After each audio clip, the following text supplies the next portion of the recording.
Friends, it's Agnes coming to you with the stacked pumpkin that I found on sale at Michael's. How cute are those, right? Perfect shaped.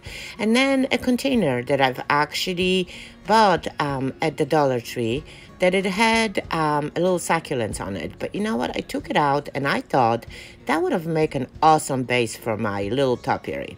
So I'm not going to take you through the whole process, but as you can see is I did paint my whole topiary white because I do want it to have a nice clean base to it. And of course, I'm on a mission to decoupage.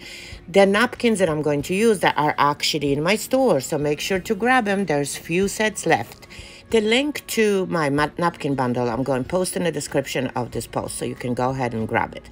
So the whole idea about decoupaging on the uneven surfaces, obviously like pumpkins are, is to pick the forgiving pattern on a napkin.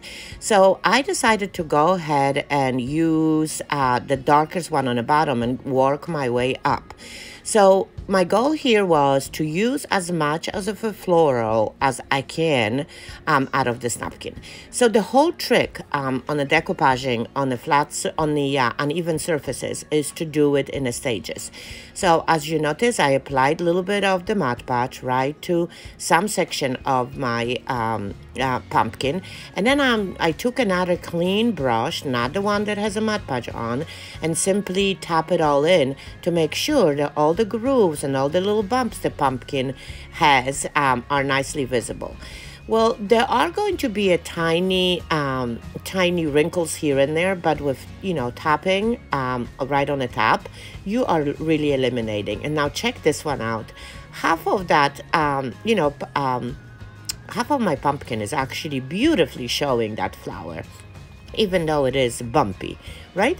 How pretty that is. So notice I did not really cut the perfect stripe to accommodate my pumpkin. I just randomly added the piece of the napkin, because you could cut it out later, or you can just simply tack it in between, since we're going to be decorating in between. So I do have another napkin that I wanted to choose for my middle pumpkin that actually has the bunnies on it. But I'm not going to really worry about them because I do like the floral portion. So I'm going to just simply go around and only pick the portion of my napkin that I actually do want to use. You see how easy it is? And then I'm going to save my bunny for the other project, maybe in a couple of months. I absolutely love to decoupage on uneven surfaces. So now I do have my 2 strips. Hopefully these will be perfect. They're a little bit too big, but again, remember, we can tack it in between the pumpkins. So the deal and the whole process is the same. Add a little bit of the Mod Podge, use the clean brush to tap all in. You can cut some remainder as I'm doing it right now, but then of course the rest of it I'm just going to tack it in. And how cool that looks. So it's super fun process to decoupage on the uneven surfaces with the forgiving napkins. Let's not forget about that. Okay, so my second layer is done. Now I do want to use my other napkin that it does have a little bit of the lighter background. So again, out of that napkin, I am going to only cut the portion that I am interested in. And I am interested in a lot of those florals.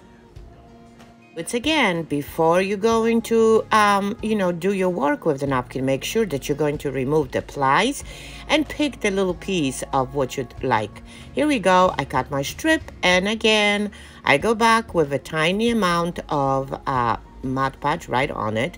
Tack it into portions, because that's what I always do. Tack it into portions of the napkin that I really absolutely love. And then decoupage everything in the stages and tap with the clean brush all around it. So when the project is all done, how cool that looks, right? So I'm just going to tap all around it and try to make sure that all the little pieces are nicely decoupaged.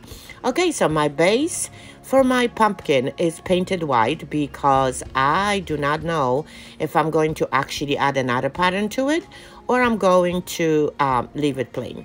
But in the meantime, look through your stash of all the floral picks that you have and see what you can possibly use. I did wanted to use a lot of greenery and a lot of little tiny roses. So I cut them out of my branches and decided to decorate. But before I do wanted to add the floral portion, I do wanted to use that tiny, my favorite pearl ribbon on in between connections on every single pumpkin. So that hides the little imperfections that we've done and of course adds additional details. So here we go, we are all done. How awesome is that going to look? So when I was crafting that with my friends on the Facebook, we could not decide if I should leave my base light or dark. So I decided to just make a sample and paint, of course, my Mackenzie Child pattern on 2 of the sides like that. And obviously I am going to work a little bit on it later on and see. So obviously, is it going to be this side or I'm going to leave the white one? But you know what? Check the pictures at the end to see which way do I go. So, okay, so I've glued my pumpkin topiary right to the base and I started to have fun decorating it. Little leaves here and there, tiny flowers here and there, and how gorgeous that looks. Don't you think that it does have that feel of a French country, the end of the summer sort of hooray, walking you into the fall decoration? Absolutely love it. And of course there will be no designs if I'm not going to add the gold to it. So I painted my stem a little bit of a gold with my liquid gold. And of course, I got to examine here and there, and I know I'm going to be staring at it for some time before I'm going to decide which way to go. But I'm ready to show you the pictures. Make sure when the napkins are all dry that you're going to protect them with another coat of the Mod Podge or another varnish or a shiny coat, whatever you like to do. But here are the pictures. How cool that topiary looks. Perfect French country topiary. As you can see, is I placed it right next to my creamers. And notice that right on the top of my topiary, I at the end added my butterfly that I decoupaged on book pages. Make sure to check that tutorial that's coming this week on my blog. I so hope that I inspired you to go ahead and grab anything that you have at the house and create your own fun little project with any leftovers that you have. Again, thanks for watching. Talk to you later. Bye.